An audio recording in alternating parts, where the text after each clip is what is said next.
नमस्कार, मी सौ सुषमा जगन. आज आपणा समोर श्राद्ध पक्ष किंवा महालय पक्ष किंवा पितृपक्ष या नावाने ओळखल्या जाणाऱ्या भाद्रपद कृष्ण पक्षातील या पंधरवड्या संदर्भात थोडीशी माहिती जाणून घेणार आहोत. खरं तर गणपती उत्सवातून आपण नुकतेच बाहेर पडतो. आनंद चतुर्दशीला गणपतीचं विसर्जन करतो. त्यानंतर पौर्णिमा येते, नुकतंच ग्रहण झालं आणि नंतर हा पितृपक्ष पंधरवडा सुरू झाला. प्रतिपदेपासून ते अमावस्येपर्यंत हा पितृपक्ष पंधरवडा चालू राहतो. पितृपक्ष म्हणजे पितरांची आठवण करणं. मग त्याच्यामध्ये काही जण म्हाळ घालणं असं म्हणतात.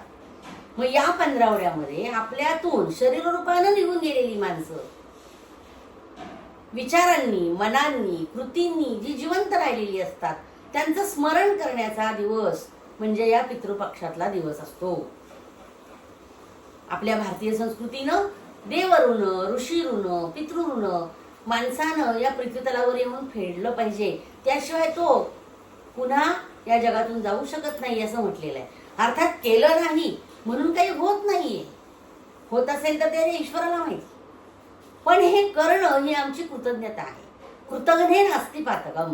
कृतघ्नाच्या पापाला प्रायचित्त नाही. म्हणून कृतज्ञ असलं पाहिजे. जसं माझ्या पूर्वजांनी मला मोठं करण्यासाठी स्वतःचा स्वार्थ बाजूला ठेवून माझ्या जीवन विकासाचा प्रयत्न केला, मला मोठं केलं, त्यांच्याबद्दल कृतज्ञता व्यक्त करण्याचा दिवस म्हणजे श्राद्ध तर्पण. मग या दिवशी शुचिर्भूत होऊन आंघोळ करून घर सगळं स्वच्छ करून पोळ्याचा स्वयंपाक किंवा खीरपुरीचा स्वयंपाक, 5 किंवा 16 भाज्या अशा प्रकारचा स्वयंपाक केला जातो.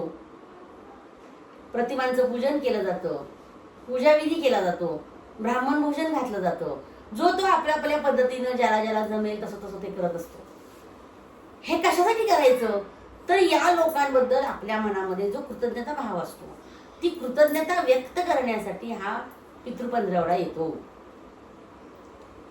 भारतीय संस्कृतीने दिलेलं देवऋण, ऋषीऋण, पितृऋण फेडणं म्हणजे काय करणं तर आपल्या माणसांबरोबर भारतीय संस्कृतीमध्ये ऋषी, संत, महंत, विचारवंत हे सगळे होऊन गेले.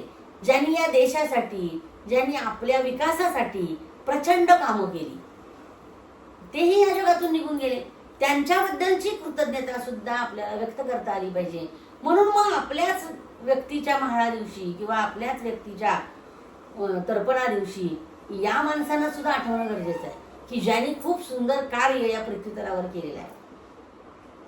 खरं तर इथं बसून आपण केलेलं तर्पण, इथं बसून आपण केलेलं भोजन त्यांना पोहोचेल की नाही असे काही जण प्रश्न विचारतात.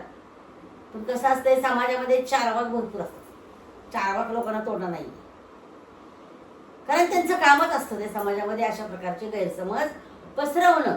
पण 150 वर्ष इंग्रज राज्य करून गेले, त्यानंतर कित्येक चारवाक प्रयत्न करतायत, पण आपल्या भारतीय संस्कृतीनं दिलेल्या गोष्टी कुणीही विसरू शकलेल्या नाहीये. म्हणून श्राद्ध पक्ष ही आपल्याला मिळालेली एक देणगी आहे. आपण ती कृतज्ञता व्यक्त केली पाहिजे, माझ्या पूर्वजांबद्दलही आणि इतरांच्याबद्दलही.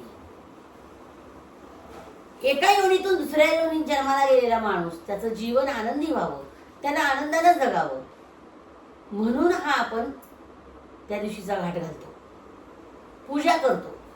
निश्चित ठरवावं माणसानं की जर मला आज खूप आनंद झाला असेल तर माझं श्राद्ध कोणीतरी आज घातलं, त्यामुळं मला खूप आनंद झालेला असतो. मग श्राद्ध पक्ष तर्पण करणं हे तितकंच महत्वाचं आहे. निव्वळ पूजा अर्चा करणं, नैवेद्य करणं, ब्राह्मण भोजन घालणं म्हणजे श्राद्ध नाहीये. तर त्या लोकांची आठवण करणं, नुसती आठवण करणं नाहीये, तर त्यांच्या विचारांचा, त्यांच्या ध्येयांचा, त्यांच्या कर्तृत्वाचा वारसा पुढे घेऊन जाणं. असं म्हणतात की वडील मुलाला ध्येय देतात. वडिलांनी दिलेलं ध्येय मुलानं पूर्ण करणं, त्यासाठी प्रयत्न करणं, ते ध्येय पुढे घेऊन जाणं हे त्या मुलाचं कर्तव्य असतं, हे त्या मुलीचं कर्तव्य असतं, नुसतं मुलाचंच नाही. म्हणून हा पितृपक्ष पंधरवडा चातुर्मासामध्ये येणाऱ्या भाद्रपद महिन्यामध्ये पूर्ण महिना बघा, 15 दिवस गणपतीमध्ये जातात आणि 15 दिवस या पितृपक्षामध्ये जातात. हे इतकी भव्यता आणि दिव्यता आपल्या संस्कृतीमध्ये आहे की आपण पाहिलं की पक्षी, प्राणी, झाडं इतकंच नव्हे तर माणसं सगळ्यांबद्दलच आदर, प्रेम, कृतज्ञता आपल्या भारतीय संस्कृतीनं सांगितलेली आहे.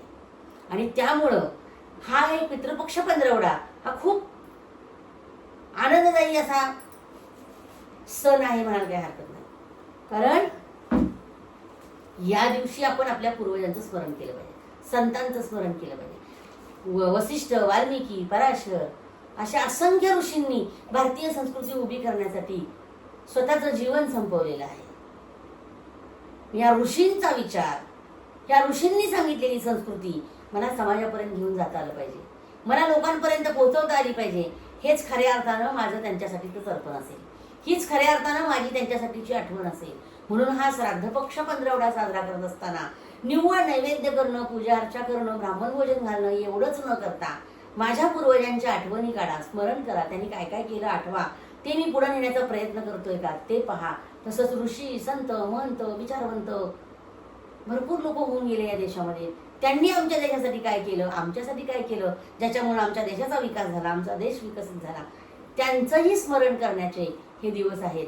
म्हणून या पंधरवड्यामध्ये या सगळ्यांना वंदन करूया, या सगळ्यांची आठवण करूया, या सगळ्यांचं तर्पण करूया आणि सगळ्यांना आनंदानं जेवू घालूया.